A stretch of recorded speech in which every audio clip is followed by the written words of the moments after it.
Time to bring in Mike Cozzi. Time to check sports. Good morning there, Mike. Morning. How are you this morning? Good. All right, I am good as well. I went to bed last night at 8:00. Decided to not watch the carnage and woke up to see what the carnage was, which was carnage, big play carnage, and Mr. Jones once again learning that it's going to be a long season, and he's going to get hit a lot and fumble a lot. And the Giants were losing by 1 point at halftime, and the wheels fell off. Now, one thing I did see, did you watch any part of the game? Yeah, I watched some of it here and there. Yep. I saw on YouTube there was a black cat on the field. Yeah. Probably a few rats running around too. It is in the Meadowlands. I guess sometime in the first half, a black cat got on the field. And they had to stop the game for like 12 minutes so they could shoo it off, and it's still somewhere in Giants Stadium or MetLife Stadium. So I guess for Giant fans, that was probably one of the most exciting portions of the game. I don't know. Like I said, they were winning. They were winning this game, and they had a couple of fumbles, an interception, and there went the game. And it's not that they got destroyed. I mean, a lot of it was self-inflicted. Yeah, I'm not all impressed with the coach, but that's. You what? I'm not all impressed with their coach.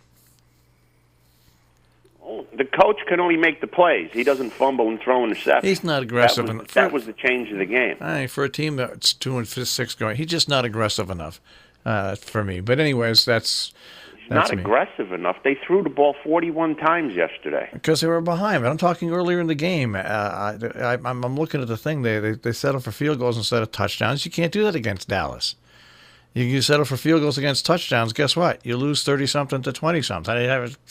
It's the history of the Giants. I watched some of the game, and they settled for field goals instead of touchdowns because Dallas didn't let them score. Dallas made some decent plays against them. I mean, you got to give a little bit of credit to the other team. The Giants were in position. They had a 1st and goal inside the 1 yard line. They had to take 3 points because Dallas pushed them back and stopped them. I mean, the other team's not going to lay over for you. The Cowboys played decent. Yeah. Well, they should. But anyways, so I lost and you won.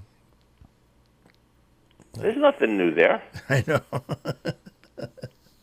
And I got Thursday night football to make up on it. All right. So now, what else is there to talk about? Hockey. Okay. The Bruins and the Capitals have started out like a fast sprinting racehorse. The Bruins are 11-1 with 2 overtime losses, and the Caps are 11-2 with 3 overtime losses. And they're playing real good hockey, and they're playing good hockey on the road and at home, and those are the 2 teams to beat.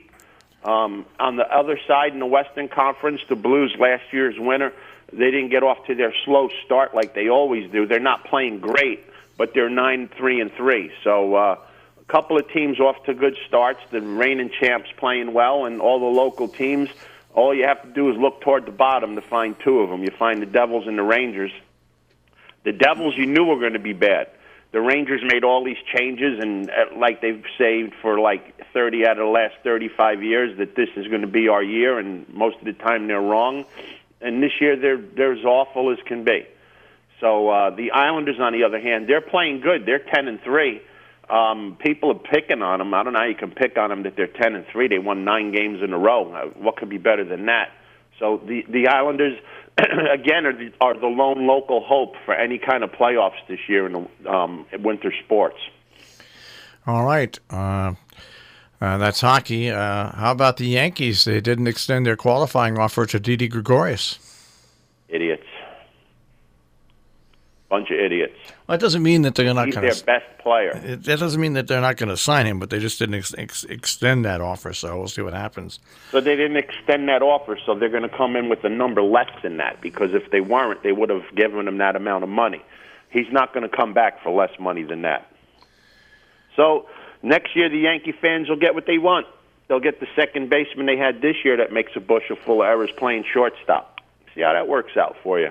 Meanwhile, Gregorius will go somewhere and be a productive player and probably help somebody make the playoffs. Big mistake. All right. Well, we'll see what happens. J.D. Martinez was qualified by the Red Sox, so he's not going anywhere. Yeah, he won't opt out. Yeah, he won't opt out. I couldn't imagine him opting out and leaving the Red Sox. I just couldn't. Then the Red Sox. I couldn't imagine Gregorius not getting a qualifying offer. That's ridiculous. I think the Yankees are reading the newspaper too much and believing the baloney that they're printing. All right. If you go by production in the playoffs, what Yankee should come back? Because none of them produced. But you're picking on him? Big mistake. Big mistake. All right. Well, maybe the Mets will sign him. Oh, if the Mets sign him, boy, that's a big plus for the Mets. Let me tell you. You put him at shortstop, and you can move Rosario to second base, and you can make that'll be a big push for the Mets if they get him. Automatically, they become a playoff contender by just picking him up, not only with his glove but with his bat. Oh. The Mets should be that lucky to pick him up. Stranger things have happened. Never know. It'll probably have to be a third-team deal. That'd probably be the only way they make it, but that would be huge for the Mets to pick him up. All right. Yankee scraps will make the Mets a contender. Big basketball tonight in the Garden. Who? The top four ranked teams in basketball are playing tonight. Oh, I thought you were Duke's playing Kansas, and Kentucky's playing Michigan State. I tried to get tickets. I couldn't even get them. For a second there, I thought you'd lost your marbles and we're talking about the Knicks. No, it's probably the only meaningful basketball games that'll be played in the Garden all year. All right. Well, go down there and see if you can scalp some tickets. I'm not going to travel an hour and a half and pay $40 to try to scalp a ticket. That's right. If it was in the Meadowlands, maybe. But if in the Garden, nah, that's not happening. All right. I will check with you tomorrow. Yeah, have a great day, guys. Take care, Mike. Mike Cozzi with the Check on Sports this morning here on the Breakfast Club on Robin Hood Radio.